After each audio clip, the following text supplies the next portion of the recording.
That's exactly how we live. We say I and you, yeah? And we and they. We live as if we are separate from each other.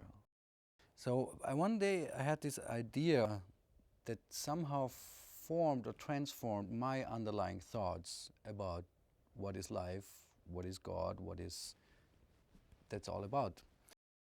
Let's say you imagine a little balloon. This balloon is everything there is. So it's really important to know it's everything there is. Okay, that's the definition of this balloon. So you know these guys, they have these long balloons. And they take a little part of the balloon and they turn it and they make a little bubble out of it. Now let's take this picture and apply it to our initial balloon. We have this round, beautiful balloon, and which is filled with air. And you take, let's say, from your perspective, on the upper left corner, you twist it a little bit and you make a little bubble. Let's say the little bubble has a consciousness on its own. Okay, it's conscious about itself. Yeah? Not about everything, but just about itself as the little bubble. The little bubble, if it addressed itself, it would probably say I. It would say, oh, this is me, I, the little bubble.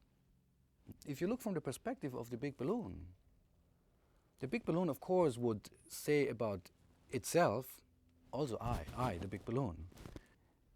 What would it say about the little bubble? You know, talking about the little bubble, the big balloon would also use the personal pronoun I, because the big balloon, of course, knows I am everything. I am the big balloon, I am the little bubble. Let's imagine we have the big balloon, we have here the first little bubble, and we create here a second little bubble. We have two little bubbles now.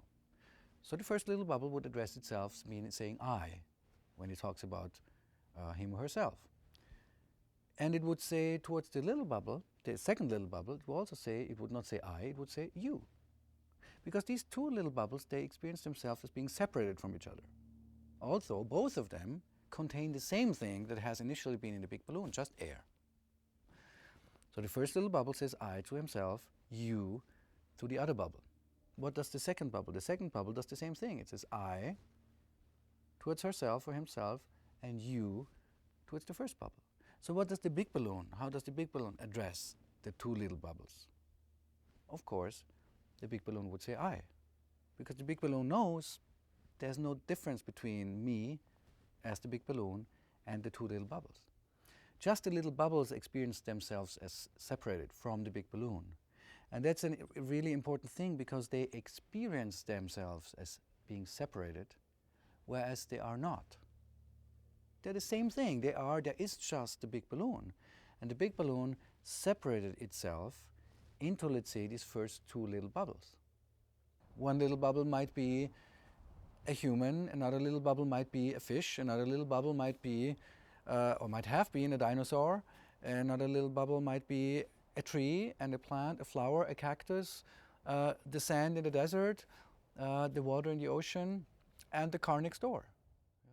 Maybe the little bubbles, they get an idea about the big balloon, and maybe they get a feeling or some, memory or whatever that the big balloon is way bigger than they are. They're just a little bubble. So maybe they would address, as long as they stay in that separate kind of consciousness, they would address the big balloon as something higher than them or something above them.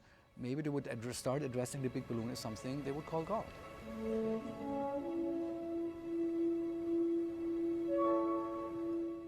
To explain what the impact on everyday life is, I think, a very important thing. One main aspect of the two little bubbles is that they feel themselves being separated from the big balloon, which in truth they are not. They are the big balloon. And they experience themselves separated from each other, which in truth they are not. They are each other.